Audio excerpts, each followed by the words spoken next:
S, are, N और M, 4 partner है। ठीक है, इनका रेशियो क्या है? 2:1:1। क्लियर है? कौन जा रहा है? नरेश रिटायर हो रहा है। कौन रिटायर हो रहा है? नरेश रिटायर्स। नरेश का शेयर कितना है? 2/6। ठीक है, और क्वेश्चन में दिया हुआ है फर्म की गुडविल, ये है 72,000 रुपीज़। अब नरेश जा रहा है। कौन जा रहा है? नरेश अपना गुडविल में से 2/6 लेके जाएगा। जब भी कोई भी पार्टनर रिटायर होता है तो वो अपनी गुडविल फर्म से लेकर जाता है, और वो गुडविल उसको कौन देते हैं? बचे हुए पार्टनर।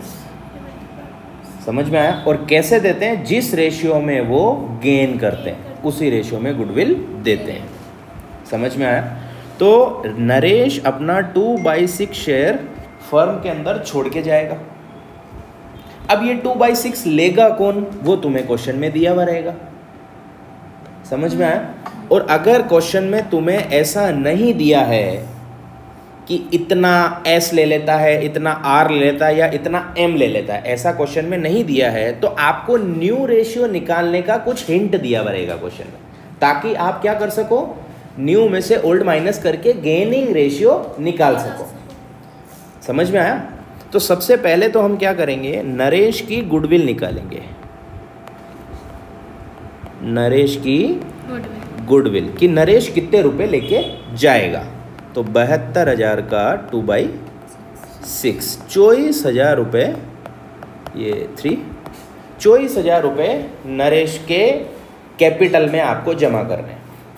जब भी कोई पार्टनर रिटायर होता है ना, तो ऐसा नहीं होता है कि उसकी कैपिटल का पेमेंट उसको अलग होगा, उसकी गुडविल का पेमेंट उसको अलग कैश देंगे, उसके रिवैल्यूएशन का प्रॉफिट उसको अलग देंगे, उसका जनरल रिजर्व का शेयर या P&L का शेयर उसको अलग देंगे, या उसका अगर कोई लॉस है या उसकी कोई ड्राइंग है वो पैसे उससे लेंगे। ऐसा नहीं होता है। वो पार्टनर कैपिटल में फाइनल पेमेंट एक साथ ही होता है। जैसे जो पैसे उसको देने हैं वो उसके खाते में जमा कर दो, जो उससे लेने हैं वो डेबिट कर दो, और फाइनल पेमेंट हो जाता है एंड में। क्लियर है? तो आपको 24,000 रुपये नरेश की कैपिटल में जमा करने हैं। क्लियर है? 24,000 रुपये नरेश की कैपिटल में जमा करने। तो नरेश जर्नल एंट्री में क्या होएगा? क्रेडिट। नरेश जर्नल एंट्री में क्या होएगा? क्रेडिट। और डेबिट कौन होंगे? जो गेन कर रहे हैं। अब इस क्वेश्चन में क्या है? आपको क्वेश्चन में दिया है कि ये जो रमेश और मोहन है ना, कौन? रमेश और मोहन, ये फ्यूचर में बराबर बराबर प्रॉफिट डिवाइड करेंगे। रमेश एंड मोहन मतलब आर और एम, ठीक है, will divide future profits equally. समझ में आया? अब मेरी बात सुनो। फ्यूचर का जो भी प्रॉफिट होगा वो है किसका? एन का तो है नहीं, 1 2 3। एस का शेयर चेंज नहीं होगा। एस का शेयर जितना था उतना ही रहेगा। बाकी जो भी बचेगा वो कौन? आर और एम आपस में बांट लेंगे। इतनी बात समझ में आई? ठीक है। तो सपोज टोटल प्रॉफिट कितना? 1 में से पहले कौन ले लेगा? इसका पहले कितना था? 2/6। अभी भी कितना रहेगा? 2/6। बाकी जो भी बचेगा ये दोनों बराबर बराबर डिवाइड करेंगे। क्वेश्चन में लिखा है कि रमेश और मोहन बराबर बराबर अपना प्रॉफिट रखेंगे। क्लियर है? समझ में आया कि नहीं आ रहा है? आ रहा है ना? ठीक है। तो यहाँ पे रिमेनिंग शेयर कितना बचेगा? बचा हुआ प्रॉफिट कितना होगा 1 माइनस 2/6, इसके नीचे अपॉन 1, 6 एलसीएम होएगा, 6 माइनस 2, 4/6 बचा। ये किसका बचा? आर का और एम का। एन तो गया, समझ में आया? ये अच्छा क्वेश्चन है, थोड़ा अलग है। वापस समझाऊं क्या? जो क्वेश्चन में लिखा है वो क्लियर है? वैसे तो सिंपल ही है, ज़्यादा हार्ड नहीं है। एन तो रिटायर हो गया, मतलब सपोज फर्म का प्रॉफिट कितना है 1, ये 3 जन का ही प्रॉफिट है। समझ में आया? 3 जन में से 2 जन बोल रहे हैं हम बराबर बराबर ले लेंगे, ठीक है? तो एक का हिस्सा उतना ही रहेगा जितना पहले था। समझ में आया? कहने का मतलब ये हुआ कि एस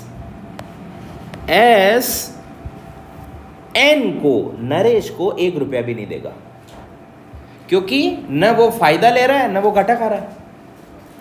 उसका तो जितना पहले था उतना ही है। गुडविल देता कौन है? जो फायदा लेता है। और गुडविल लेता कौन है? जो घाटा खाता है। समझ में आया? तो एस तो जर्नल एंट्री में ही नहीं आएगा, क्योंकि एस का अगर गेनिंग रेशियो निकालोगे तो क्या करोगे? न्यू माइनस ओल्ड, जितना न्यू उतना ही ओल्ड, तो 0 आएगा ना। समझ में आया? तो गेन कौन करेंगे? यही आर और एन। समझ में आया? ठीक है। तो सपोज टोटल प्रॉफिट कितना हो गया 1 में से कितना माइनस हो गया? किसका? ये किसका गया? एस का शेयर गया। किसका शेयर गया? एस का। पीछे कितना बचा? ये किसका बचा? आर एंड एम, रमेश और मोहन का। क्लियर है? ठीक है। तो यहाँ पे आर्स न्यू शेयर कितना हो जाएगा? कितना बचा था पीछे? इसका हाफ। और एम्स न्यू शेयर ये भी सेम होगा, कितना? 4/6 का हाफ। तो 4/6 हाफ हाफ ये दोनों ले लिए। 4/12, 4/12। इसको आप 2/6 भी कर सकते हो या 1/3 भी कर सकते हो। कर दें 1/3? ठीक है, ये हो गया 1/3। मेरी बात समझ में आ रही है? हाँ। ठीक है। हाँ, यहाँ अगर आप 2/6 लिखो तो ज़्यादा बेटर रहेगा, क्योंकि वो अच्छे से ओल्ड से कंपेयर हो पाएगा, क्योंकि जो ओल्ड रेशियो है उसमें भी तो 1/6 2/6 ही है ना। ठीक है, इसको अपन 2/6 लिख देते हैं। वैसे कोई फ़र्क नहीं पड़ेगा, आप 1/3 से भी करोगे तो भी आंसर तो सेम ही आएगा। क्लियर है? अब आपके पास न्यू है, आपके पास ओल्ड है, क्या आप गेनिंग रेशियो निकाल सकते हो? यस। क्या गेनिंग रेशियो आने के बाद जर्नल एंट्री हो सकती है? सिंपल है। ठीक है, अब हम क्या निकालेंगे? गेनिंग रेशियो बोले तो फायदे का अनुपात। ठीक है, पहले एस का चेक कर लें। चेक क्या करना है? 0 आना है, पहले से ही पता है। फिर भी एस का, हाँ, गेनिंग रेशियो का फॉर्मूला वही, न्यू माइनस ओल्ड। ठीक है, पहले भी कितना था, मतलब अभी कितना है 2/6, पहले भी कितना था 0। वैसे तो लिखना ही नहीं चाहिए इसको। फिर कौन गेन करेगा? आर और फिर एम। आर का अभी कितना है? 2/6। ठीक है, पहले कितना था? 1/6। ठीक है, तो एलसीएम 6, 2 - 1 1/6, मतलब आर को फायदा हो गया 1/6 का। क्लियर है? एम का न्यू कितना है? 2/6। ठीक है, पहले इसका 1/6 था, ये रहा। ठीक है, तो इसका भी 2 - 1 1/6 1/6, मतलब कौन गया फर्म से? एन। एन अपना कितना हिस्सा छोड़ के गया फर्म से? 2/6। ये रहा। ये कौन ले लिए? एम, आर और एम। 1/6 तो ले लिया आर और 1/6 ले लिया एम, हो गया ना 2/6। समझ में आया? तो कहने का मतलब है कि अगर नरेश को आपको 24,000 रुपये का पेमेंट करना है तो 12,000 रुपये देगा कौन? आर, और 12,000 रुपये देगा एम। क्यों? क्योंकि वो फ़ायदा भी आधा आधा ले रहे हैं। तो गेनिंग रेशियो आपको पूछा क्या है? गेनिंग फ़ायदा का रेशियो क्या होगा? इसको कितना फ़ायदा हो रहा है? 1/6। इसको भी कितना फ़ायदा हो रहा है?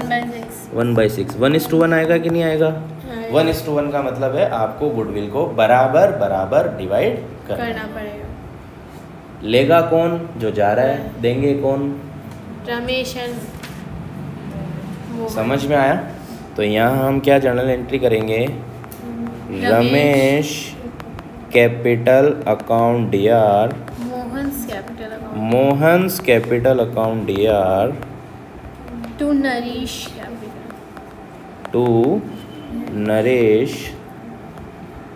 Capital account. क्लियर है? इसको कितने रुपए देने हैं आपको? 24,000 रुपये देने हैं। ठीक है। अब इस 24,000 में 12,000 तो इसको देने पड़ेंगे, 12,000 रुपये इसको देने पड़ेंगे 1:1 के हिसाब से। यहाँ आप नरेशन लिख सकते हैं। Amount of goodwill which is to be paid to Naresh will be borne by Ramesh and Mohan in their gaining ratio 1:1। समझ में आया? अब ये तो चलो आपको जर्नल एंट्री का क्वेश्चन है। यही क्वेश्चन आपके बड़े क्वेश्चन में आ जाए जिसमें आपको पार्टनर कैपिटल भी बनाना रहे, तो सिंपली मैं आपसे यही पूछ रहा हूँ कि अगर इस जर्नल एंट्री को आप पार्टनर कैपिटल में लिखोगे तो कैसे लिखोगे? नरेश हो रहा है CR, तो नरेश के CR में लिख दो। रमेश और मोहन हो रहे हैं DR, तो रमेश और मोहन के DR में लिख दो। कैसे चेक करते हैं? तो partner capital account. Clear?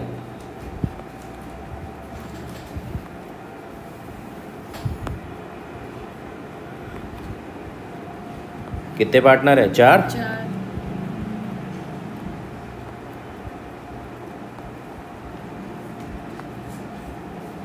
SRNM ये N है।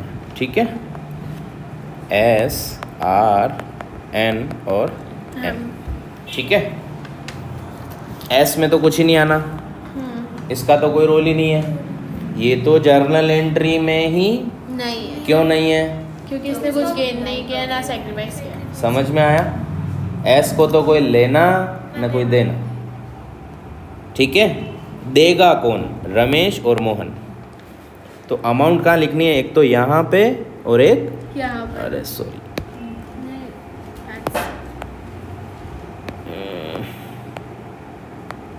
तो आपको डेबिट साइड में किसके लिखना है? रमेश के और मोहन के। और क्रेडिट साइड में किसके लिखना है? नरेश के। एक तो अमाउंट यहाँ आएगी, एक यहाँ आएगी और एक यहाँ आएगी। जर्नल एंट्री क्या हो रही है? रमेश क्या हो रहा है? तो रमेश के DR में क्या लिखेंगे? To Naresh capital account. Opposite account का नेम आता है। कितने से DR हो रहा है? 12। तो यहाँ पे कितने रुपए लिखेंगे? 12,000। और यहाँ पे भी कितने रुपए लिखेंगे? 12,000। ये भी DR, ये भी DR, इसके भी DR में, इसके भी DR में। नरेश क्या हो रहा है? CR। तो नरेश के CR में कितने रुपए लिखने हैं? 24,000, लेकिन वो टुकड़ों में आएंगे दोनों। By Ramesh, by Mohan. Amount किस में? नरेश में। तो क्या लिखेंगे? बाई रमेश। बेटा बाई कैश कहाँ? एडमिशन में मत घुसो, रिटायरमेंट चल रहा है। बाई रमेश और बाई मोहन। ठीक है। अमाउंट दोनों किस में? नरेश में। समझ में आया? तो अब आपको पार्टनर कैपिटल देख के ऐसा लग रहा है क्या कि पैसा यहाँ से तो निकला और यहाँ जमा हो गया? समझ में आया? आपको करना क्या है? रमेश और मोहन के खाते से पैसा काट के नरेश के खाते में जमा करना है। ऐसे ही होता है। आपको किसी भी पार्टनर के पैसे काटने होते हैं तो उसके DR कर दो। और किसी के जमा करने होते तो उसके, तो इसके खाते से कट गए 12,000, इसके भी खाते से कट गए 12,000, 24,000 इसके जमा हो गए। बहुत सिंपल है, क्लियर है, समझ में आया। ये चीज़ तो आपको माइंड में रखना ही रखना, मतलब जर्नल एंट्री से पोस्टिंग होएगी, जो मेथोडोलॉजी है वो तो काम करेगी ही करेगी, समझ में आया। लेकिन आंसर तो आपको पहले से ही पता है ना, आपने पूरा क्वेश्चन करा, पूरा रेशो पूरा निकाला, तो आपको पता तो ऑलमोस्ट पड़ ही गया कि 24,000 रुपये ये दोनों देंगे। तो आपके दिमाग में वहीं पे आ जाना। अभी आप क्वेश्चन सोल्व ही नहीं करे, पूरा ऊपर तक करे हो, आपको आपके दिमाग में पार्टनर कैपिटल पहले ही आ जाना चाहिए। हमें करना क्या है, इन दोनों के डीआर में उसके सीआर में, ये चीज़ पहले से ही आपके माइंड में रहनी चाहिए, ताकि आपको यहाँ पे अगर कोई गलती हो तो पकड़ में आ जाए। समझ में आया। हमेशा ऐसे ही होता है, रिटायरमेंट का किसी भी तरह का क्वेश्चन करोगे ना, हमेशा आपको ऐसे ही मिलेगा कि किसी के खाते से पैसे काटने हैं और किसी के जमा करने हैं। हाँ, अगर आप यहाँ बजाय कैपिटल अकाउंट के करंट अकाउंट लिख दो, समझ में आया, तो आप क्या कर रहे हो, उनकी कैपिटल अकाउंट से पैसा नहीं काट रहे, किस अकाउंट से काट रहे हो, तो वहां आपको डीआर में कुछ नहीं मिलेगा, केवल और केवल सीआर में मिलेगा। यहां बाई रमेश और बाई मोहन कैपिटल अकाउंट की जगह बाई रमेश और बाई मोहन करंट अकाउंट आएगा, जो कि बैलेंस शीट में भी आ जाएगा। इस कंडीशन में बैलेंस शीट में कुछ भी नहीं आएगा, लेकिन जब आप करंट करते हो तो बैलेंस शीट में आएगा। समझ में आया। तो आप कैपिटल से काट के कैपिटल में जमा करते हो तो डेबिट क्रेडिट दोनों साइड पोस्टिंग होगी, लेकिन आप करंट से काट के पैसे जमा करते हो तो कैपिटल में तो खाली क्रेडिट साइड में होगी, और करंट अगर बनाते हो तो करंट के डेबिट में होगी, और करंट अकाउंट अगर डेबिट हो रहा है तो बैलेंस शीट के किधर आएगा, असेट साइड। पूरा क्लियर है, समझ में आया। तो ये एक ऐसा क्वेश्चन था जिसमें थोड़ा रेशियो निकाल